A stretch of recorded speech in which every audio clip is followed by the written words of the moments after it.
If they can meet somewhere halfway instead of an either-or situation, if Iran can make a little bit of concessions, the U.S. can make a little bit of concession, maybe put off some things for a near future, but get to an initial agreement, I think, yes, I have some hope. But both sides need to make concessions. That's the voice of Negar Mortazavi, an Iranian-American journalist and host of the Iran podcast. She's today's guest on Press the Button, a Plowshares Fund podcast dedicated to nuclear policy and national security. And now here are your co-hosts, Tom Collina and Lauren Billet.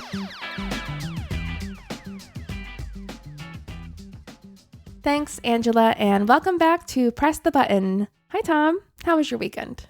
Lauren, hi, great to see you. My weekend was great. Had a wonderful Father's Day, pancake breakfast and games with the kids. So lots of fun. And I want to say happy Father's Day to all the dads and father figures out there. How was yours? That sounds like so much fun. And yes, happy Father's Day to you, Tom, and to my wonderful father and my great stepfather. And quick note to everyone who these kind of holidays are difficult for, just know that you're in our thoughts and we wish you all the best. I would also like to take a moment to acknowledge Juneteenth, another holiday that occurred over the weekend, which commemorates the day that enslaved people were freed in Texas years after the Emancipation Proclamation had taken effect. The day was not recognized as a federal holiday until 2021, but it's a very important day in history and has been celebrated since 1865, so happy Juneteenth. And finally, quick shout out to one of my very best friends, Arisa, and her fiance, who got engaged over the weekend. I couldn't be happier for you both. I love you too, and congratulations. So, Tom, what do you have for us on nuclear news this week? Will do, and congratulations to your friends too. Very exciting. Nuclear news. The International Campaign to Abolish Nuclear Weapons, known as ICAN, held a forum in Vienna over the weekend. Ahead of the first meeting of states that are members of the Treaty on the Prohibition of Nuclear Weapons, otherwise known as the Ban Treaty.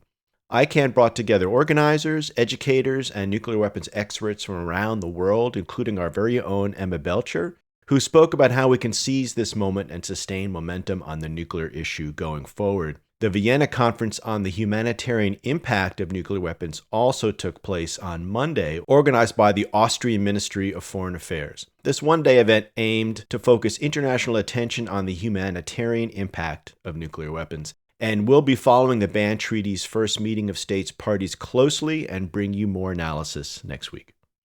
And this week for Early Warning, I sat down with Hans Kristensen. He is an Associate Senior Fellow at Stockholm International Peace Research Institute, known as SIPRI, and the Director of the Nuclear Information Project at the Federation of American Scientists. We discussed his chapter on the world's nuclear arsenal, which he co-wrote with colleague Matt Korda, who has also been a guest on our show in the past, for the SIPRI 2022 yearbook. This was a timely interview since last week marked the 40th anniversary of the Nuclear Freeze Rally, which took place on June 12, 1982. Brandel Forsberg, who started her nuclear policy career at SIPRI, led the campaign for the nuclear weapons freeze and served as a catalyst for the movement. The spirit of this freeze rally was also present in this month's Chain Reaction Gala, so if you'd like to see that, head over to plowshares.org/watch Chain Reaction 2022.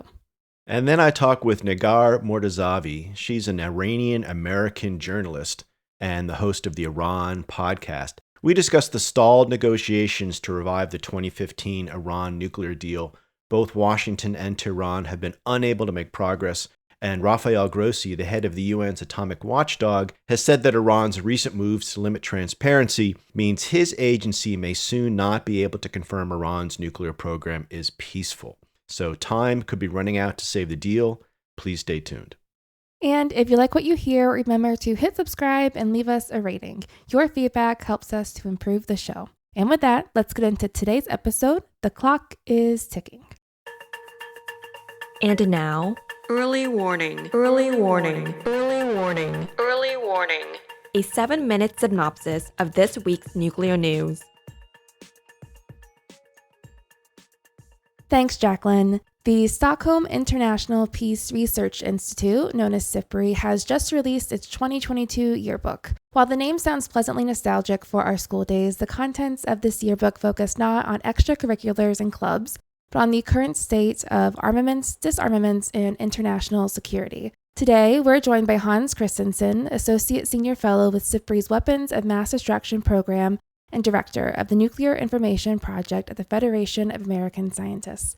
Kristensen and his colleague Matt Korda, also of SIPRI and the Federation of American Scientists, co-authored the chapter on the world's nuclear arsenals for the yearbook. Hans, thank you so much for being here with me today. Thanks very much for having me.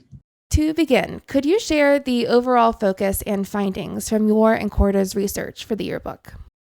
Yeah, this year, the main conclusion is that after 30 years of significant reduction in global nuclear arsenals, the clear trend is that we're now beginning to see an uptick in the world's arsenals again. And we expect that trend to continue for the next decade.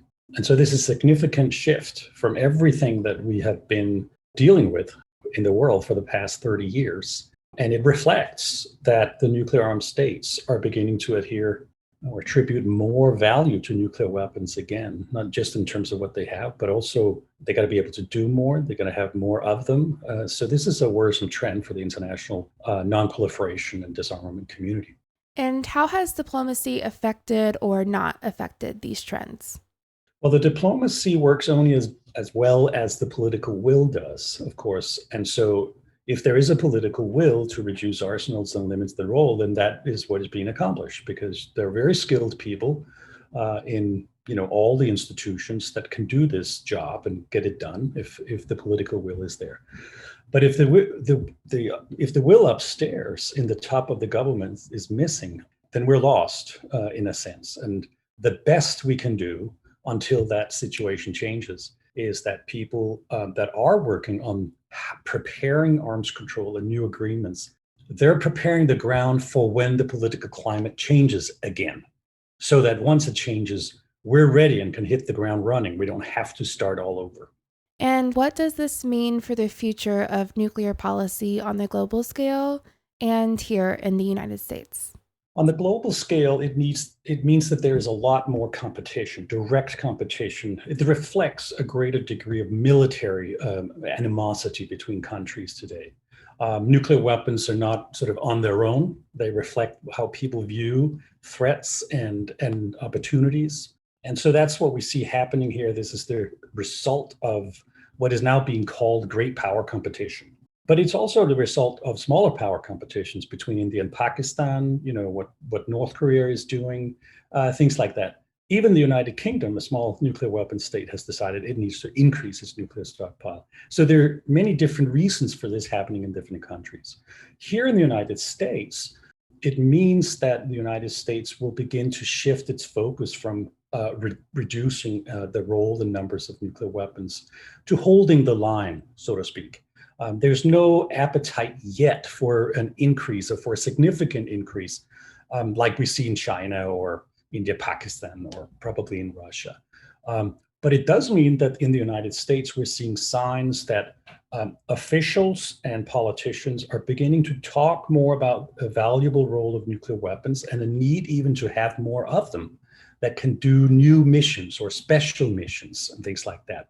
So we have to be really careful that we do not sort of get swept away by this international crisis and begin to walk back American nuclear arms control and disarmament policy for the last 30 years.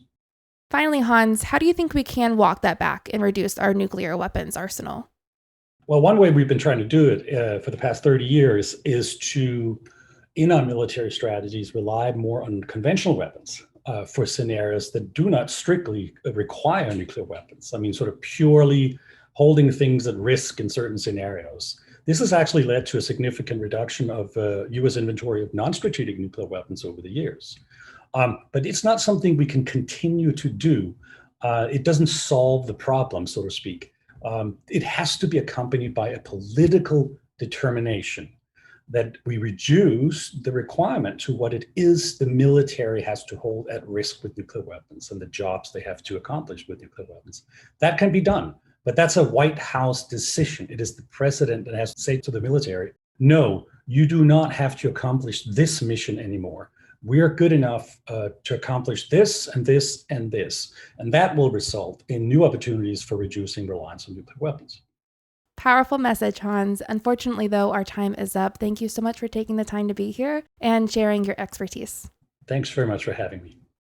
Hi, I'm Jacqueline Shing, the Communications and Marketing Specialist at Plowshares Fund. Russia's invasion of Ukraine has exposed just how close nuclear escalation and nuclear war can be.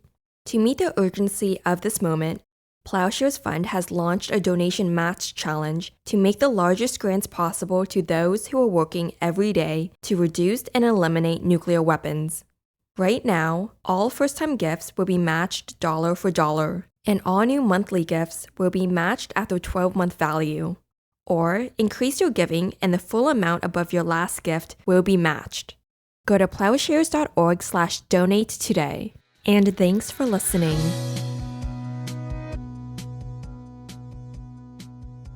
The Iran nuclear deal is on the verge of collapse. Talks in Vienna have been stalled for months. Neither Washington nor Tehran seem to have the political will to meet the moment. Meanwhile, time is running out. The head of the UN's atomic watchdog, Rafael Grossi, has said that Iran's recent move to limit transparency means that his agency might soon be unable to confirm the peaceful nature of Iran's nuclear program. He called it a fatal blow to the deal. So, can this deal be saved? And if so, how? Here to help us understand this developing situation, we're joined by Negar Mortazavi. She's an Iranian-American journalist and political analyst and host of the Iran podcast. Negar, so great to have you here. Great to be here. Thanks, Tom.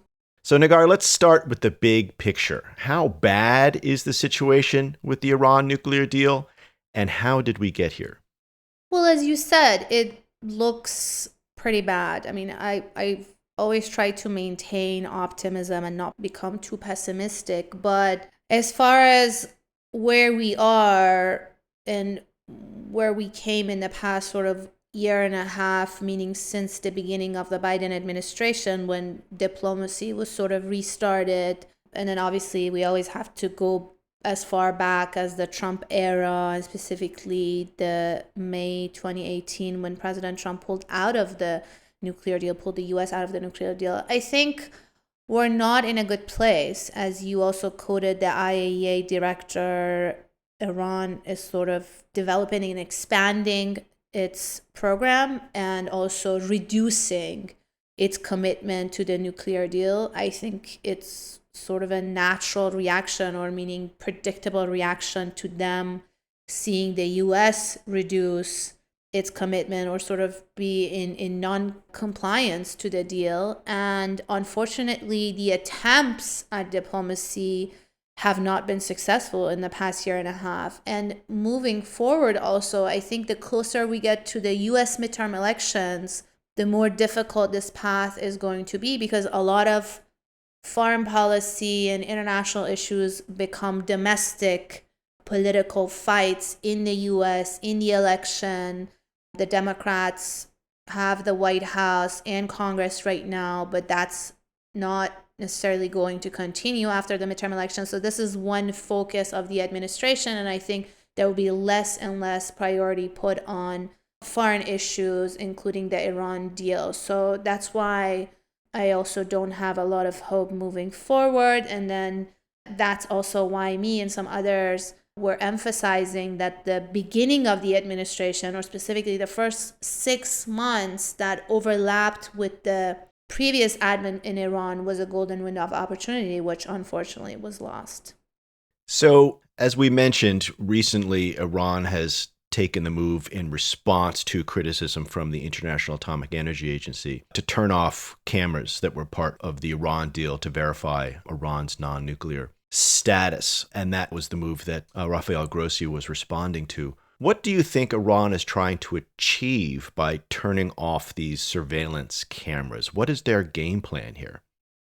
I want to quote the current head of CIA, and William Burns, who recently again reaffirmed that U.S. intelligence has concluded that Iran's nuclear program continues to be civilian and they haven't, moved towards making it a weapons program. And I still think my reading from observing Tehran and also talking to sources in the country is that that calculation still remains, that the nuclear program wants to remain civilian. I don't think they're making the leap towards a weapons program. But having said that, I also think they're trying to expand the program and sort of push the limits, meaning the limits of a civilian program, to escalate the situation in a way. And I think even the escalation is calculated because we've seen them take step by step, very calculated steps, but step by step. Since President Trump pulled the US out of the deal, the first year or so, the Iranians waited and signaled that they were hoping that the Europeans would sort of make up for the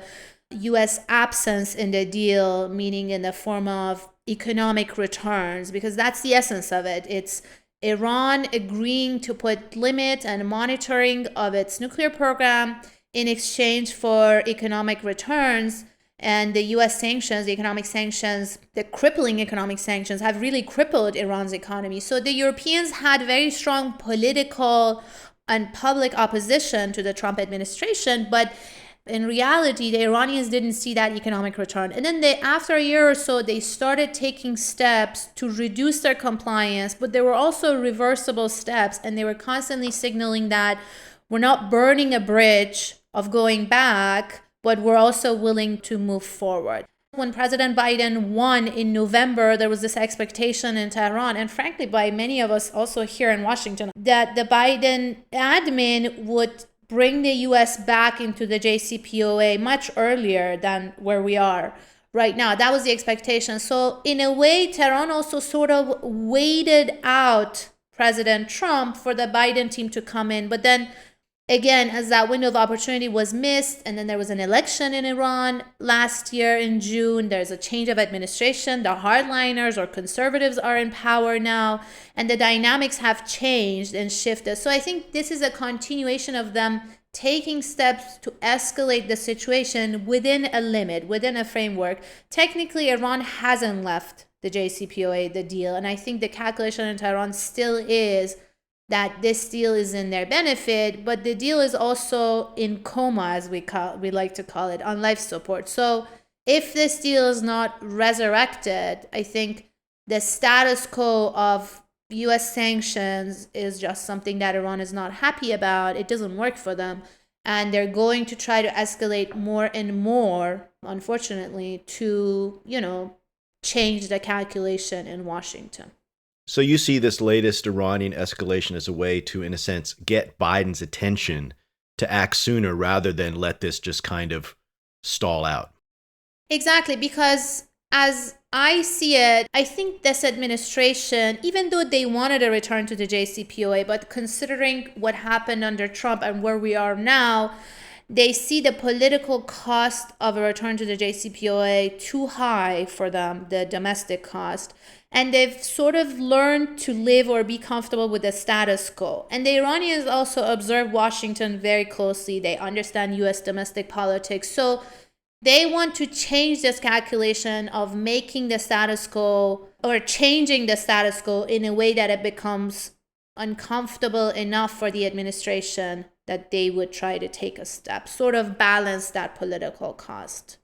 And we should just be clear, when we talk about that political cost, right now that swirls around Iran's demand that the Biden administration no longer designate the Revolutionary Guard as a foreign terrorist organization. And this is the step that the Biden administration has, we think, determined is not worth the political costs. And therefore, the Biden administration is in no rush to meet Iran's demand on this. And at the same time, the administration is playing down the UN's concerns about the lack of transparency that is increasing in Iran's program.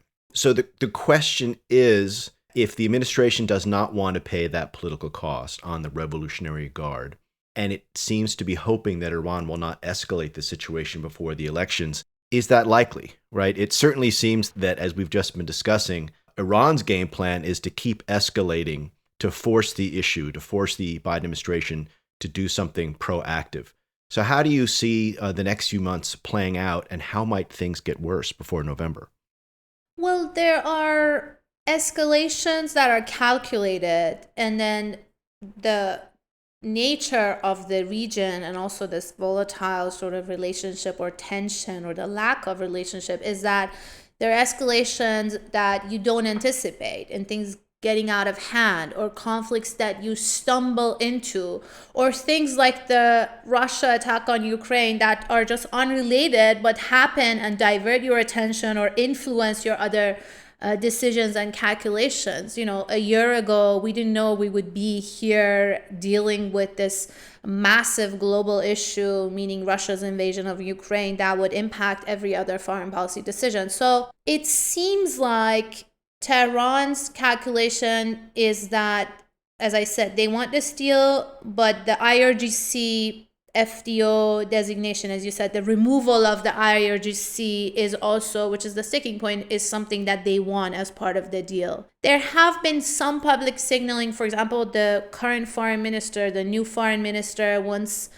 publicly said that the IRGC commanders have been telling him that if you can make a deal without us, meaning without the removal of the FTO, go ahead and do it for the benefit of the public, meaning the Iranian people or the economy, and don't hold back because of the IRGC. There have been statements like that, but then there's also, we have to understand, there are internal political fights even within Iran. The foreign minister, yes, it seems like the conservatives or hardliners now have control over all segments of power, meaning the administration, the parliament, which they won the year before. But even within hardliners, and especially when they come into power, the divisions start to become more highlighted. So it seems like the IRGC issue is still a sticking point for Iran, and meaning the Iranians see that as part of the JCPOA, or they've made it a nuclear-related issue, meaning they're saying if there's sanctions relief without that removal, because the IRGC is essentially involved in every major sector of Iranian economy,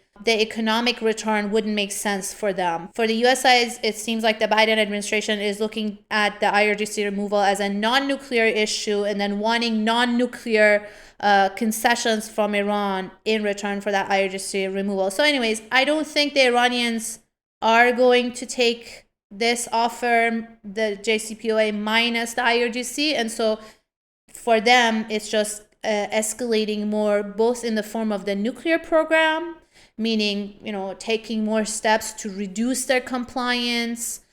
At some point, there have even been talks within some circles in Iran of just leaving this deal. If the deal is on life support, if it's been in coma for 4 years, then what's the point of waiting for it to be resurrected? But I haven't seen any strong indications that that's something that's imminent, but just, in other ways, sort of reducing the monitoring powers of the UN watchdog and also sort of the global insight into the program, and escalating still within those limits of a civilian program, but bringing Iran closer to what you nuclear experts call the threshold of, being very close to making that leap if they decide to, or at least making everyone nervous that they can make that leap. And then also within the region, we know this is not just the US and Iran within a laboratory situation. This is the US, all of its allies, and the whole mess in the region, Iran, its proxies, and the other side of the mess in the region. So there are also events in non-nuclear form, in conflicts, small or large, that can happen in the region and pull either side into that bigger tension situation.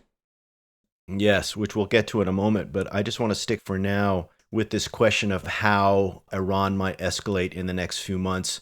And as you said quite rightly, the steps that Iran has taken so far are reversible, right? They can turn the cameras back on. They can ship enriched uranium out of the country. They can disassemble uranium enrichment machines. All of these things are reversible if the deal comes back into play. Even if they took the step of enriching uranium up to 90%, which is weapons grade, which they haven't done yet, even that would be reversible, although that would be quite destabilizing, I would think. But what, in your sense, is there any point at which Iran would feel the need to take a step that is not reversible? For example, taking material out of safeguards or something of that nature. Do you see that in the cards, or do you think at this point they will keep with steps to escalate, but leave the option to return to the deal open. Let me go back to the coma situation. I think that's easier to explain in that way. I think neither side, Tehran or Washington, wants to sort of pull the plug out of this deal, which is in coma. Nobody wants to be responsible for completely killing it. But even though I think the Iranian side has more incentive to resurrect it, they have more expectations from the US side. So it seems like the political cost for the Biden administration to do what it's required to resurrect the deal right now is higher domestically, and probably will get higher as we get closer to midterm elections here. For Iran, as much as they want it, they want to do it in the form of making the other side seem more eager or get more eager in the form of escalation, instead of them taking more steps or making more concessions to resurrect it. So going back to your question, no, I don't think they're right now, the calculation doesn't seem to be completely pulling the plug, because at some point certain figures in Iran were also even floating the idea of just completely leaving the NPT, which is even beyond leaving the JCPOA. But we see that even to this point, they haven't left the JCPOA officially. They're still at that table. They continue to signal that they're even open to speaking directly to the US as long as the US enters the deal and sits at that table, even out of compliance, but re-enter the deal, which the US hasn't. And so I think they're just trying to figure out maybe creative way, if you call it, creative ways of staying within that limit, keeping the seat at the table, but also giving this sense of escalation. Would that calculation change? Yes, there's a possibility. And one scenario I'm thinking is if the US side signals or sort of decides to pull the plug, or, the administration just come out and say, you know what, this is done. We're not doing this. We're not doing negotiations or diplomacy. It's a dead end, and then take a completely different step, which is sort of what the Trump administration did. And I don't think the Biden administration is moving towards something like that, either publicly, signaling, or in action pulling that plug. So I think we're sort of going to continue, but things may change if the Iranian escalation on their side reaches a point where the Biden team decides that, okay, the political cost of that situation is higher than just returning to the deal.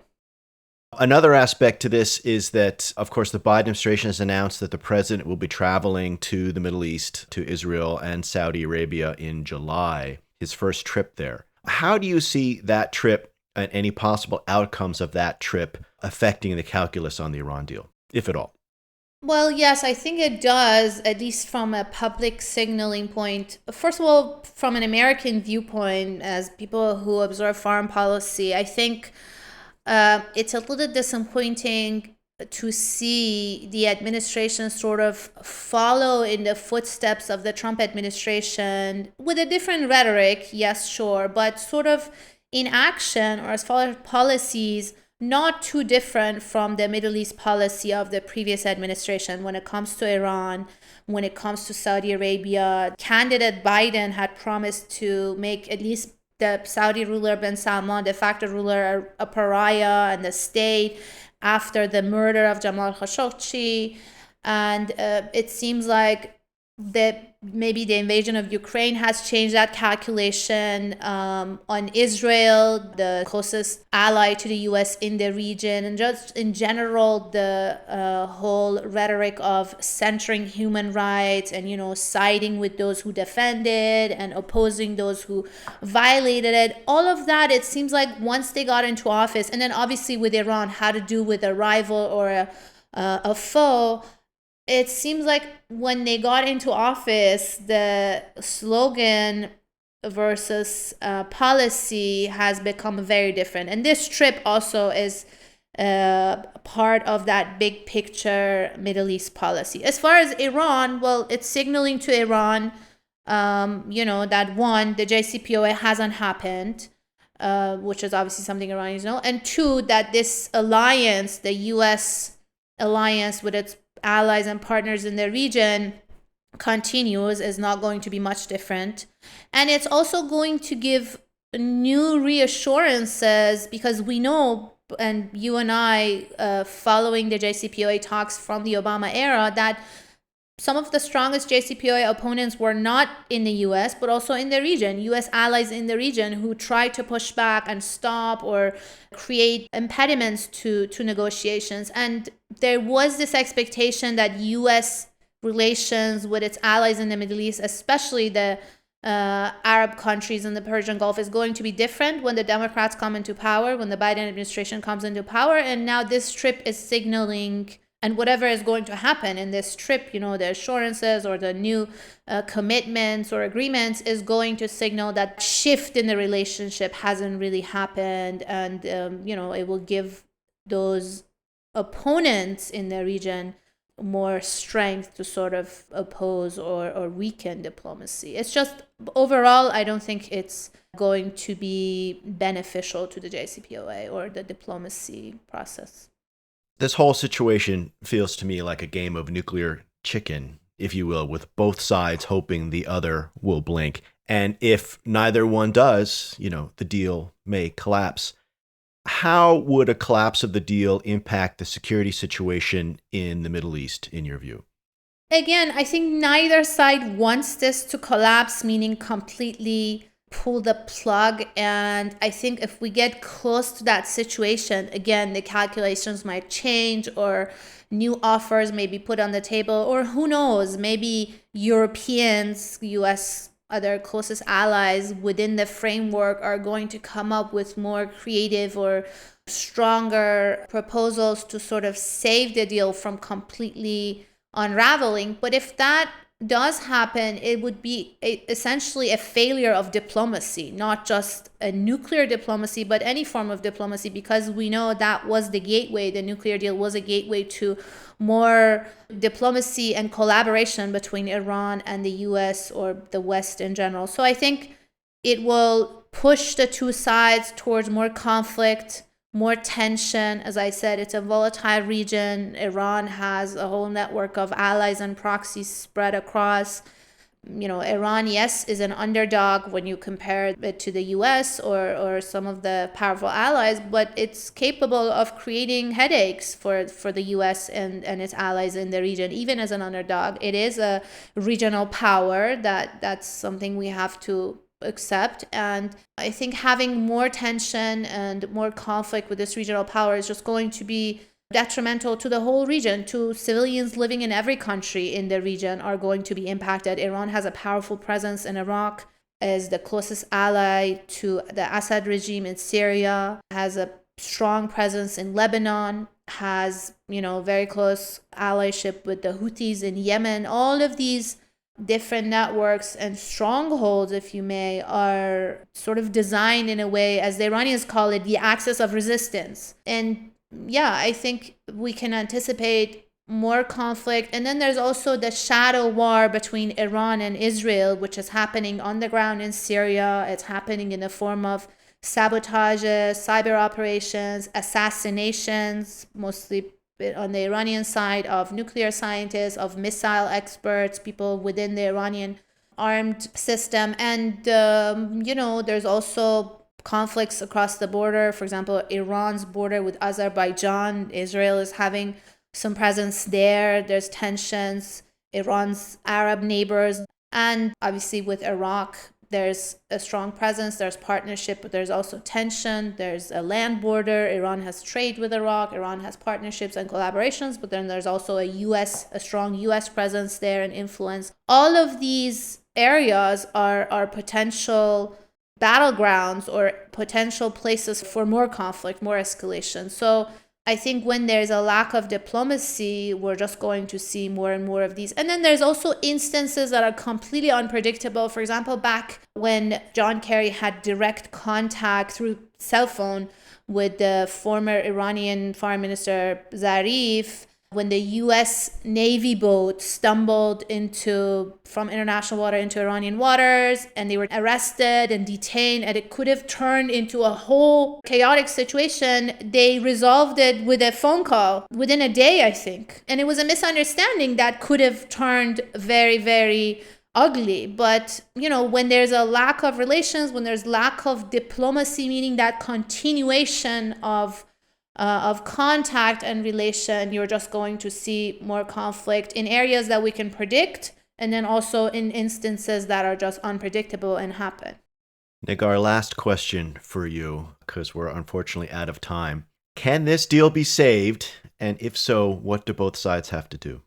I think it can. The fact that neither side wants to pull the plug, that's a good thing. I think that's where it gives me some hope and optimism. So both sides want it. Obviously, the sticking point is the IRGC, how each side looks at it. It is a symbolic issue for the U.S. As we talked about it, it has a political cost both here in Washington, and also U.S. allies in the region are very opposed to it. On the Iranian side, it's an issue of prestige. They consider the IRGC part of the national army. It's also some economic factor attached to it. As I said, the IRGC has very strong economic involvement in Iran. So if they can't do any trade or deals, although there are other sanctions on IRGC entities that would remain, there is some economic aspect to it, but it's mostly a matter of prestige, again, symbolic. So I think maybe with the help of the Europeans, it's interesting that the Russian envoy, played a very significant role at the beginning of the negotiations, but now Russia is embroiled in a whole other issue. So not so much maybe Russia, but maybe China, and also the Europeans, the E3, Germany, France, and the UK, and also the European Union. The European Union has played a very significant role since the beginning of facilitating these talks, of keeping them alive when the Trump administration really tried to kill the deal, and also of sort of bringing it to this point. I guess they push for more creative ways of bringing the two sides together so it doesn't look like a big defeat for either.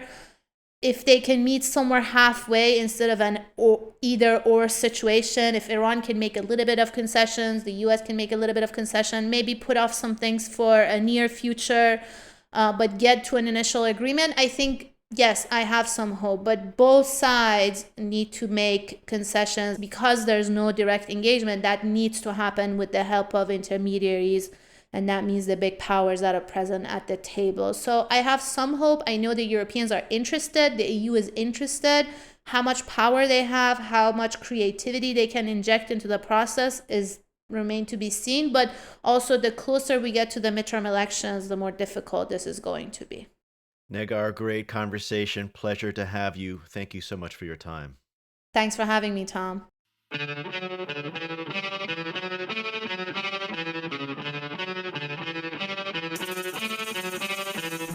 Thanks for listening to Press the Button. This podcast is produced and edited in Washington, D.C. by Loan Billet, Angela Kellett, and Alex Hall. Audio engineering in San Francisco by Jacqueline Shing. Our theme song is by Lyrics Born and Poets of Rhythm, sampled with kind permission. Additional music by San Francisco-based band 17 Evergreen and the Society of Rockets. To continue the dialogue and support our work, visit plowshares.org.